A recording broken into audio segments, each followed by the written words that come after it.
the importance of SETI for us in big history and this relationship. How does this change our understandings of history? And I would like to make a couple of things that you're all familiar with about how history keeps changing. The past keeps changing. And SETI is making a really important contribution to our understanding of where we come from and who we are and where we're going for the future. And so just to mention how each of these periods of understanding the past have led to continuing understandings of how we understand our past is important. The religious and traditional histories, the national and political histories, world history, big history, and now how SETI is challenging these understandings of history and expanding on them, I think, in really important ways. That's what, of course, we're all familiar with religious history, the Christian idea that time begins, or the year zero is with the birth of Jesus, but they had the idea of how many years there were before Christ, which was more or less 4,000 years. So it was around traditionally a 6,000 year history of particularly humans on Earth. And you have a similar view in the Jewish calendar. It's a slightly different. This is the year 5779. Year zero, of course, was not the year of our Lord, but the year of the world. And so it's when the world was created, is when we begin history. And again, more or less, about a 6,000 year history in both the Jewish and the Christian understandings of time. By the 18th century, of course, we have religious understandings going into the background a bit, but still the continuity is of this more or less same period of time. Here, this is an 18th century new chart of history dedicated to Benjamin Franklin, who's very important where I come from in Philadelphia in the United States. They consider themselves scientists at that time, but they didn't have a longer sense of history. It was still the last few thousand years, starting with the ancient Egyptians or the Israelites. One continuing importance of the religious history, of course, this is 2019, so there we are. We're in the Common Era rather than in the year of our Lord, but either way, it's still 2019. The traditional few thousand years view of history continues to be important in academic historians' lives, because most departments of history in universities cover the last few decades, the last few centuries, at most the last few millennia.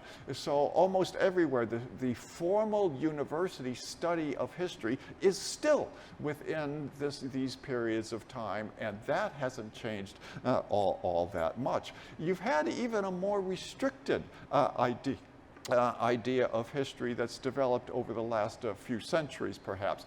And that is not even going as far back as the ancient Egyptians and the Israelites, but looking at the history of the modern nation state, particularly starting here in Europe, perhaps in 1648, and then moving ahead. So that in the United States, we have lots of courses on American history, British history, Russian history, national histories, is what seems to have been the kind of the default for a lot of courses for a very long time.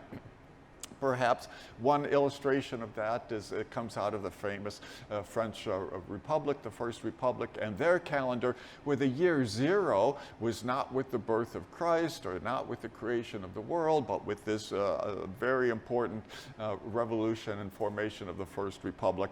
And so there you concentrate on what's happened just within the last couple of centuries in France, and then how that is important for other areas beyond France. In America, the predominant historical association is the American Historical Association, formed in 1884, which was the same year that the Washington Monument in Washington, D.C. was completed, celebrating the father of our country. They have about 12,000 members from around the world. but they are all members of what really matters, which is American history.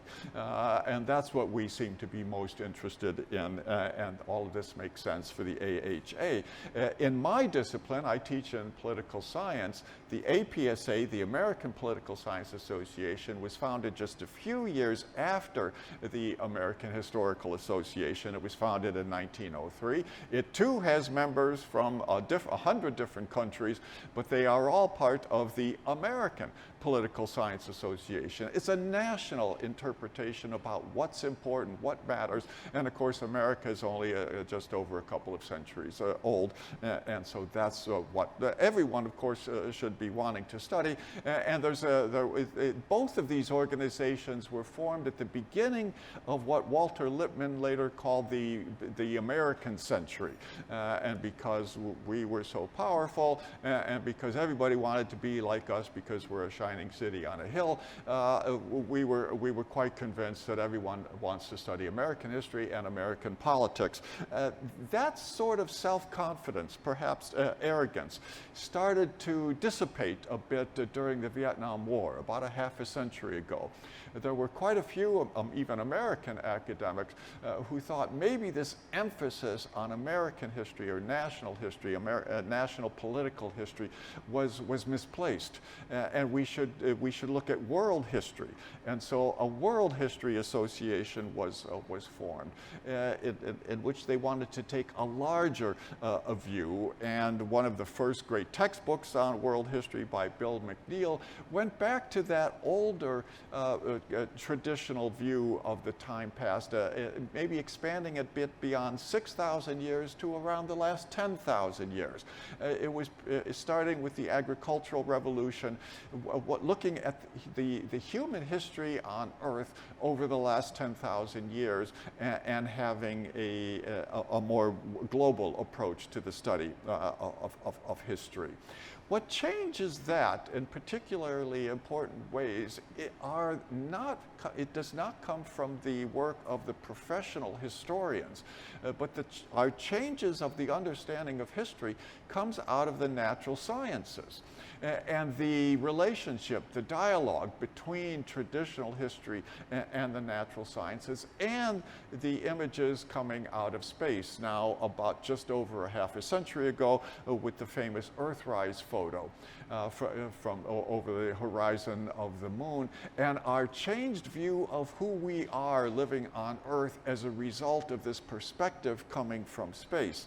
And so we have Eric Chasen, an astronomer from Harvard, writing a book on cosmic evolution, the rise of complexity in nature, and Fred Speer writing his book on big history and the future of humanity. Fred was very influenced by this picture of the Earthrise, and both of these, whether it's from geology, biology, astronomy, and physics, all of these fields in the natural sciences speak routinely in terms of millions, hundreds of millions, billions of years. Those time frames roll off the tongue of the natural sciences. Not so much in my area of the liberal arts, the humanities, and the social sciences. We still are in that older view of what should be studied, which is the last few decades, centuries, and the last few millennia. It's only in conversation with the natural scientists that we began to think that the study of the past and the study of ourselves has to include these longer range topics. David Christian is an interesting example because he comes out of traditional national history. He's an Oxford-trained Russian historian who began writing and publishing on the national history of Russia over the last century or two. But when he began teaching, he became aware that maybe we shouldn't just start with the national period. Maybe we shouldn't even start with the agricultural revolution. Maybe to understand who we are, how we got here, where we're going, we have to put human history into a much larger perspective. And so he started to teach what he called big history, starting with the Big Bang almost 14 billion years ago, and then moving in stages until where we are now. This was a revolutionary idea at the time. And his emphasis, he just published another book here about a year ago, on the origin story, and he's interested in the origins of the universe, and then the origins of stars, and the earth, and life, and evolution, and finally human prehistory, or what used to be called prehistory, and then history, and this is what his focus has been on for a long time.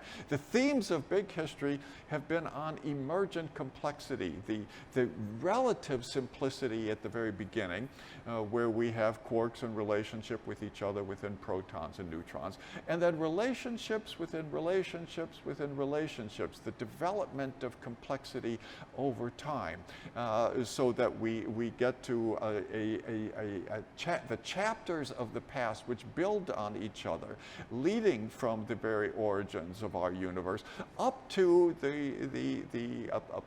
Fred Spear likes to mention that the most complex set of relationships in the material universe are between our neurons in our brain, and then the relationships we have among people in villages and cities and nations and empires, and now in this global period that we have been painstakingly entering over the last couple of centuries.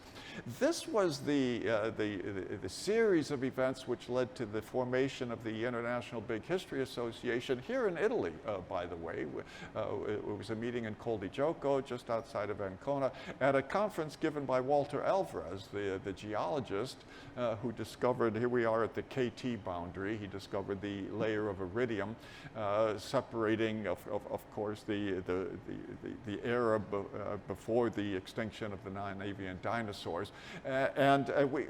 He's a geologist. We had people from history, people from political science, people from other disciplines who realized that it was out of these conversations that we could develop a larger sense of what history is, and so we formed the Big History Association. In the meantime, the developments in science and in space research continued to influence how we viewed ourselves, the Earth, humanity, and our future. One example of that was the famous pale blue dot picture that Carl Sagan had Voyager 1 take in 1990, where all of a sudden we are a very minute speck just from the perspective of even within our own solar system. Another picture from Cassini here a couple of decades later. This is a very different view of the Earth than what we got from the Earthrise picture there, and now Voyager, of course, is leaving our solar system here. But as of yesterday, it's been gone and going at a pretty good clip of 38,000 miles an hour, which is pretty fast. But after 41 years, it's still only just getting outside of our solar system. To get to the next closest solar system, it's going to have to go 40,000 years. So space travel isn't probably the easiest way for us to get in contact with other worlds, if we want, unless we do what is so common in space Trek, Star Trek, and Star Wars, with all kinds of travel, which so far doesn't seem to be in our near future. So barring that, if we're interested now not just in Earth, but in this relatively recent discovery of thousands of other habitable planets, how are we going to go about it? Then, of course, this is where the whole SETI project has been so incredibly important, and the Drake equation, which you're all familiar with, which leads, I think, a lot of us to just expect that the galaxy and the universe must be teeming with life. There just has to be life. There has to be intelligent life out there, but we're more likely to get in touch with them through satellite radiation than we are through space travel. And so this is what, of course, you've been working on for a very long time. This is where SETI starts to challenge big history. And I think it's a very important challenge and something which we in big history really need to consider very seriously. Big history looks at the development of cosmos, Earth, life on Earth, and then eventually after evolution, the origins of humanity and then the development of human societies, all of which are very important. This is the origins of each one of those is what has interested big historians now for a number of years. SETI, of course, asks us to think much more broadly than that. You too are interested in the cosmos, of course, but there's an interest not just in Earth, but in the thousands of other planets of which we know. And of course, there's a great number in addition to that we still have to find evidence for. But it's not just Earth, it's exoplanets. It's not just life on Earth, but it's astrobiology. It's what are the ways that we can study the origins of life on planets other than Earth. And this is an important consideration which we have not really incorporated yet in big history. And then, of course, we are very fascinated with humanity. One of David Christian's categories is collective learning, how this was a very important development in human history, how we are able to communicate and remember what we've done in the past. And so it's our intelligence which is so crucial. But SETI is asking us to think about what would intelligence mean from other planets. Of course, we have the famous question from Enrico Fermi. So if the universe is teeming with life, where is everybody? Why don't we have any evidence of this? So we have UFOs, but that doesn't seem to be too persuasive to most people. And there's no good evidence of any type for all of this life, much less intelligent life throughout the universe. For me, this is not a problem for two reasons. The first is I'm pretty sure that the universe is teeming with life, but we don't have evidence for it yet. So you guys will find that. It's just a matter of time. But even if you don't, and in the meantime, before you discover this evidence, the very search, the very project that SETI's been involved with for all of these years has been, I think, an extraordinarily important contribution to the study of big history. And this is where SETI is changing this from just an origin story to a coming of age story. Coming of age, when we start to mature as individuals, we realize the world isn't just all about me. You exist. You have an independent existence. It's an interesting set of origins and development that you have. And SETI's asking us in many ways, I think, those of us in big histories, frankly, to sort of grow up and to realize that there are other planets, there's other life forms, and that they have their own origins and their own histories, and that this is the first step to which we need to take, which is also important in coming of age, which is having relationships with others who are autonomous. So thinking about what will it mean to us when we do discover and have evidence for other life forms and other intelligent life forms. This is a coming of age story. Also, of course, it reminds us that there are histories and the universe goes on in many ways with or without us.